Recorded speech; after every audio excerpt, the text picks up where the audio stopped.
جس دن ہم انا کا شکار ہو جائیں گے، جس دن ہم غرور اور تکبر کا شکار ہو جائیں گے، جس دن ہم عوام کو حقارت کی نظر سے دیکھیں گے، جس دن ہماری آنکھوں میں غریبوں کی محبت کم ہو جائے گی، جس دن ہماری آنکھوں میں غریب کی مضبوطی کم ہو جائے گی، یاد رکھو قدرت تم کو ختم کر دے گی. میں اپنی آنکھوں سے دیکھا ہوں، میں جانتا ہوں ان چیزوں کو.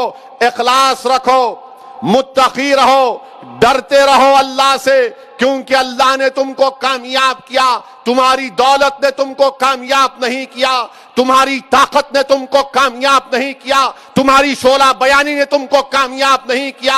ارے تم کامیاب ہوئے تو اللہ کی وجہ سے، تم کامیاب ہوئے اس لیے کہ تم مجلس اتحاد المسلمین کے پلیٹ فارم سے ٹکٹ لے کر لڑے تھے، اسی لیے اللہ نے ہم کو مجھے کامیاب کیا. جب تک یہ بات کو ہم زندہ رکھیں گے، ہم کو کامیابیاں ہمارے مقدر میں اللہ لکھتا جائے گا. یہ میں اپنے آپ کو بھی کہہ رہا ہوں، تمام کو کہہ رہا ہوں جو آج یہاں پر موجود ہیں. غریب کا ساتھ دو، ظالم کا ساتھ مت دو، مظلوموں کا ساتھ دو. اور ہم کو کوشش کرنا ہے، یقیناً اس راہ میں غلطیاں بھی ہو سکتی ہیں، مگر جو غلطی نیک نیتی پر ہوتی ہے اس غلطی کو مان سکتے ہیں. مگر جو غلطی آنکھیں کھلا رکھ کر، جو غلطی دیکھ کر ہوتی ہے، جان کر ہوتی ہے، وہ غلطی کی معافی نہیں ہو سکتی. میں صرف یہی کہہ رہا ہوں کہ ہم کو عوام کے لیے کام کرنا ہے. اور الحمدللہ بہار میں مجلس اتحاد المسلمین کے 5 اراکین اسمبلی کامیاب ہوئے. مجلس کے 5 اراکین اسمبلی کامیاب ہوئے. میرے عزیز دوستوں اور بزرگوں، 5 سال پہلے ہم نے الیکشن لڑا تھا، 6 سیٹ پر لڑے تھے اور 6 میں 1 سیٹ پر ضمانت بچا پائے تھے اور 5 پہ ہماری ضمانت چلی گئی تھی. اس وقت بھی مجلس کے مخالفین ہیں، بڑی بڑی باتیں کی کہ بی ٹیم ہے، کسی سے پوچھ کر الیکشن لڑ رہے ہیں، بہت الزام لگائے. مگر الحمدللہ ہم نے اپنے کام کو جاری رکھا، ان تمام الزامات کی پرواہ نہیں کی. 5 سال ہم نے محنت کی. اختر علی ایمان صاحب کی قیادت میں، آفتاب صاحب کی محنت اور وہاں پر مجلس کے ذمہ داروں کی محنت کی وجہ سے 5 سال ہم سیمانچل کی سرزمین پر کام کرتے رہے، محنت کرتے رہے. ہم سیمانچل کی انصاف کی لڑائی کا آغاز کیا تھا. 5 سال پہلے تک سیمانچل کا نام لینے سے لوگ کتراتے تھے. آج وقت کے چیف منسٹر نتیش کمار کو، ان کی حکومت کے وزراء کو کہنا پڑ رہا ہے کہ ہاں سیمانچل سے انصاف ہوگا. سیمانچل کا نام مجلس کے اراکین نے لیا تھا. 5 سال ہم نے محنت کی. 2019 کے لوک سبھا کے انتخابات میں مجلس نے حصہ لیا. اختر علی ایمان مجلس کے امیدوار تھے. 3 لاکھ ووٹ اختر علی ایمان کو حاصل ہو. 3 لاکھ ووٹ. ہم کو کامیابی نہیں ملی، ہم سمجھ رہے تھے، ہماری امید تھی کہ ہم کو کامیابی مل جائے گی. خیر اللہ کا فیصلہ، اللہ جانتا ہے، اللہ جو کچھ کرتا ہے اس میں بہتری ہوتی ہے. اسمبلی کے انتخابات ہوئے. مجلس نے 20 سیٹ پر الیکشن لڑا اور 20 میں 5 سیٹ پر مجلس اتحاد المسلمین کو سیمانچل کی جنتا نے کامیاب کیا. آج آپ جا کر دیکھیے یوٹیوب پر مجلس کے اراکین اسمبلی کی تقاریر ہیں جو بہار کے ودھان سبھا میں کھڑے ہو کر بے باک اور بے خوف طریقے سے وقت کی حکومت کے سامنے آنکھوں میں آنکھیں ملا کر سیمانچل کی جنتا کے انصاف کا مطالبہ کر رہے ہیں. چاہے مجلس کے اختر علی ایمان جو وہاں کے صدر ہیں اور بہار اسمبلی میں مجلس کے قائد مقننہ ہیں، اختر علی ایمان کی قیادت میں مجلس کے 5 اراکین وہاں پر اسمبلی میں سیمانچل کے انصاف کا مطالبہ کر رہے ہیں، سیمانچل کی پسماندگی کے خلاف لڑ رہے ہیں. یہی تو کام ہم کو کرنا ہے جو برسوں سے ان لوگوں کو موقع ملا تھا جو سیمانچل سے انصاف نہیں کیے تھے. الحمدللہ آج بہار میں میں آپ کو وعدہ کر رہا ہوں کہ انشاءاللہ تعالی بہار میں مجلس اتحاد المسلمین ایک نئی تاریخ رقم کرے گی. یہ میڈیا کے لوگ بڑے فکر مند رہتے ہمارے ایم ایل اے کے تعلق سے بہار کے, ہم سے زیادہ ان کو فکر رہتی ہے. وہ آپ کے ایم ایل اے, ارے بھائی جا کے ملنا ہے. چیف منسٹر ہے نتیش کمار, بی جے پی کے ساتھ ہیں مگر چیف منسٹر ہیں. سیمانچل کے انصاف کے لیے ان سے ملنا پڑے گا, ان سے مطالبہ کرنا پڑے گا. نہیں آپ کیوں ملے؟ ارے بھائی آپ فکر مت کریے, ہمارے گھر کی فکر ہم کو ہے, اپنے گھر کی فکر کرو. آپ اپنے گھر کی فکر کرو, مگر اپنے گھر کی فکر نہیں. آپ کے ملیں گے, برابر لڑیں گے نتیش کمار سے, نمائندگی کریں گے. اور اگر نتیش کمار کی سرکار سیمانچل سے انصاف نہیں کرے گی تو انشاءاللہ تعالی پورے سیمانچل میں چکا جام کیا جائے گا, نیشنل ہائی وے کو بند کر کے رکھ دیا جائے گا. یہ طاقت مجلس اتحاد المسلمین میں بھی. اس وقت آپ یہ نہیں بولنا ارے آپ پہلے نہیں ملے تھے, تو یہ مل رہے ہیں, بول رہے ہیں, بتا رہے ہیں, اسمبلی میں آواز اٹھا رہے ہیں. اور پھر ہمارے پاس تو احتجاج کرنے کا بنیادی رائٹ ہے جو سمویدھان اور آئین اور کانسٹیٹیوشن نے ہم کو دیا. میں سیمانچل کی اور بہار کی جنتا کا شکریہ ادا کرتا ہوں, وہاں کے مجلس کے صدر و معتمدین کا, وہاں کے غریب جنتا کا, وہاں کی ہماری عزتدار ماں اور بہنوں کا, جنہوں نے مجلس کے اس امیدواروں کو کامیاب اور کامران کیا. میں اللہ سے بار بار گڑ گڑا کر بھیک مانگتا ہوں کہ یا اللہ جو امیدیں سیمانچل کی عوام مجلس کے اراکین اسمبلی سے وابستہ کی ہیں, اللہ ان تمام امیدوں کو, ان تمام کاموں کو ہم سے کرا دے. میری آپ سے بھی گزارش ہے کہ آپ بھی دعا فرمائیے, اور ہم بھی انشاءاللہ تعالی مجلس کے اراکین کے ساتھ ان کو ترغیب دیتے رہتے ہیں, ان کے حوصلوں کو بلند رکھتے ہیں, ان کو بار بار سمجھاتے ہیں, تاکید کرتے ہیں کہ دیکھو یہ کام کرنا ہے, سیمانچل کے لیے کام کرنا ہے, سیمانچل کے انصاف کے لیے لڑنا ہے. سیمانچل میں جب سیلاب آتا ہے تو سیلاب کو روکنے کے لیے بانڈ کا کام ہونا ضروری ہے. سیمانچل میں پرولیا کو دوسرا بہار کا کیپٹل بننا ضروری ہے. سیمانچل میں بچیوں کے ڈگری کالج کی ضرورت ہے. یہ مجلس کا لڑائی ہے اور یہ مجلس کی لڑائی جاری اور ساری رہے گی. میں اس موقع پر گجرات کے ہمارے صدر جناب صابر صاحب کا, صابر بھائی کا بھی شکریہ ادا کرتا ہوں. صرف 20 دن کی محنت تھی, 20 دن کی محنت تھی گجرات میں. 20 دن کی محنت میں وہاں پر مجلس کا پارٹی کا رجسٹریشن ہوا گجرات کی ریاستی الیکشن کمیشن میں, اور 20 دن کی محنت میں اللہ سبحانہ و تعالیٰ نے احمد آباد کی بلدیہ میں مجلس کے 7 اراکین بلدیہ کو کامیاب کیا. میرے عزیز دوستوں اور بزرگوں, اس جماعت کا سیاسی سفر کا آغاز مرحوم قائد سالار ملت اور ان کے ساتھ تمام لوگ جب پہلے مجلس نے الیکشن لڑا. یہ بات ان نوجوانوں کو یاد رکھنا ضروری ہے. آج اگر مجلس کو اللہ نے اتنا بڑا مقام عطا کیا تو ہر بڑے کام کے لیے ایک چھوٹا قدم اٹھانا پڑتا ہے. ہر بڑے کام کی اور ایک بڑی منزل کو حاصل کرنے کے لیے چھوٹا کام کرنا پڑتا ہے. اور ان لوگوں نے کیا جس کو دنیا جانتی نہیں تھی. عبد الواحد اویسی ہو, صلاح الدین اویسی ہو, شیخ محمد اختر ہو, حبیب محمد کانڈ اللازی ہو, کرنل سراج الدین ہو, غلام غوث خان صاحب ہو, اس کو دنیا نہیں جانتی تھی ان لوگوں کو. آج اسد الدین اویسی کو دنیا جانتی ہے, مگر ان کو دنیا نہیں جانتی تھی. میرے عزیز دوستوں اور بزرگوں, انہوں نے محنت کی, پہلا بلدیہ کا الیکشن لڑا. تو اگر میں غلط نہ کہوں تو شاید پاشا قادری صاحب کو زیادہ یاد ہوگا, 17 اراکین بلدیہ مجلس کے کامیاب ہوئے تھے, جس میں سے 4 یا 5 دلت تھے. آپ کو معلوم کہ آپ کی جماعت کے لیے, مجلس کے لیے ایک لڑکی شیفالی جس کا نام ہے, جس نے 3 سال دارالسلام میں بیٹھا, دارالسلام میں بیٹھ کر مجلس کے کام کو دیکھتی تھی. مرحوم قائد سالار ملت بقید حیات تھے. اس کے بعد اس کالر نے یونیورسٹی آف شکاگو سے مجلس اتحاد المسلمین پر پی ایچ ڈی لکھی، اس کو قبول بھی کر لیا گیا۔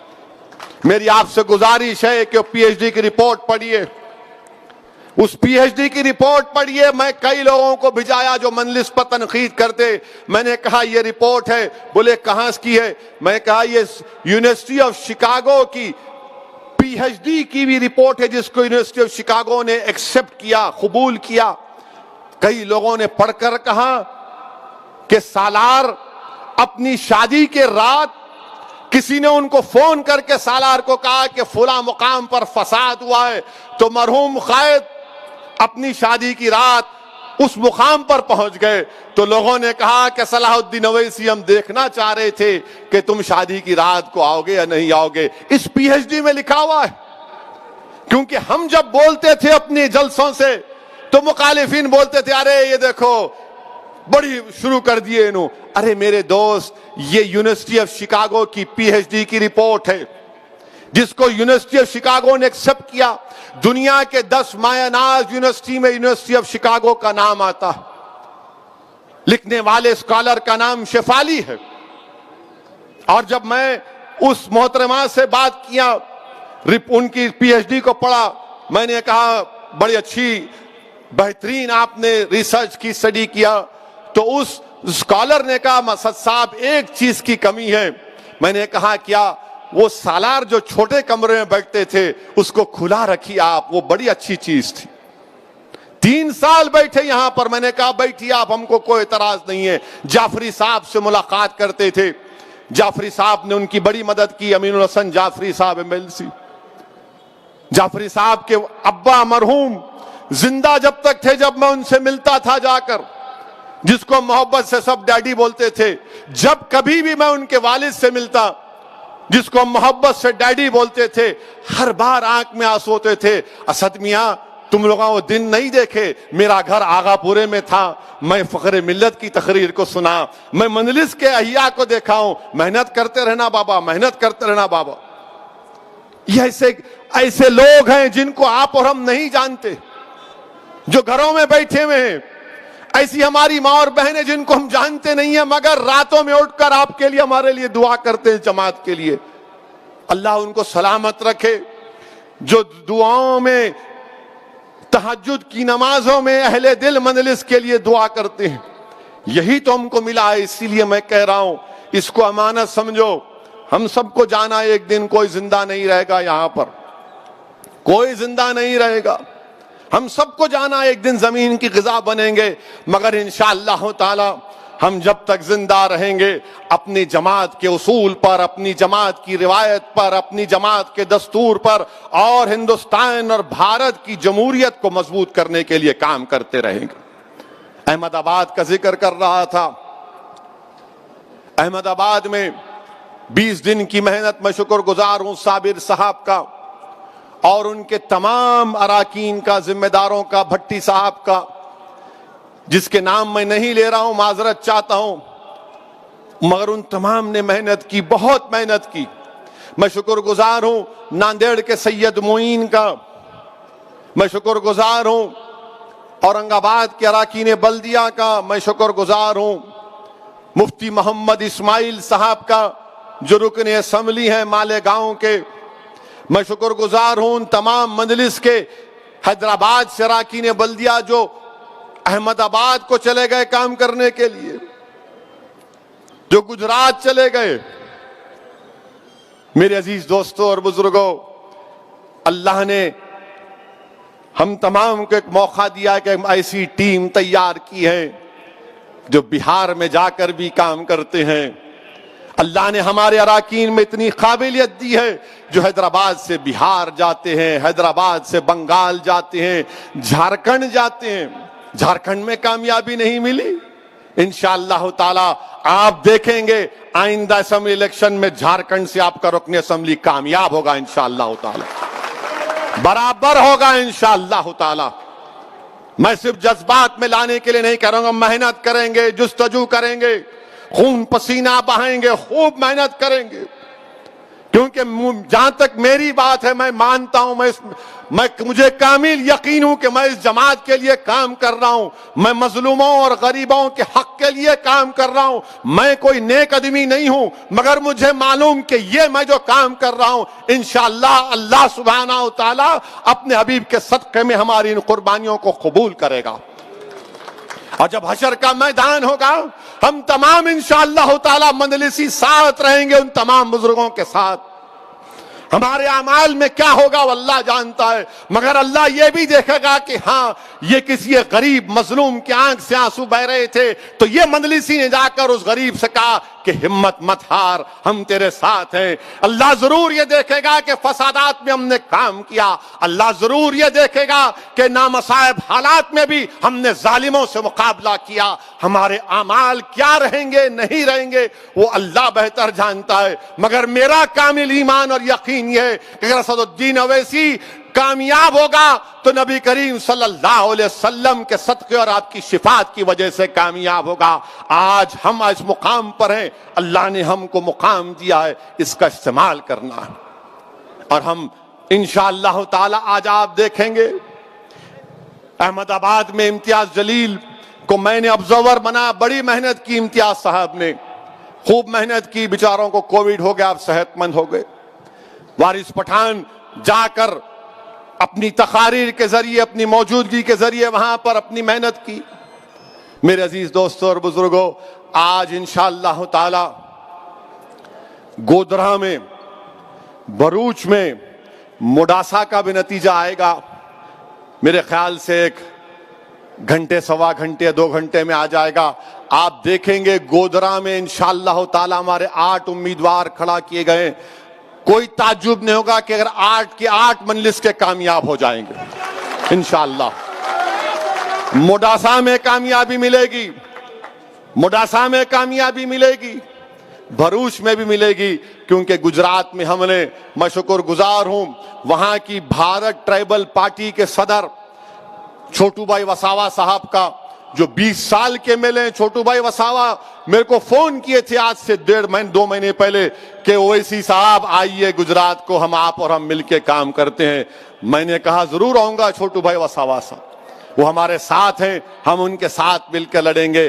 ہمارے مخالفین بولتے تھے گجرات نہیں جاتے، گجرات کیوں نہیں جاتے، کیوں نہیں جاتے، ہر بار بولتے تھے، سنا ہوگا نہیں گجرات نہیں جاتے، کیوں نہیں جاتے؟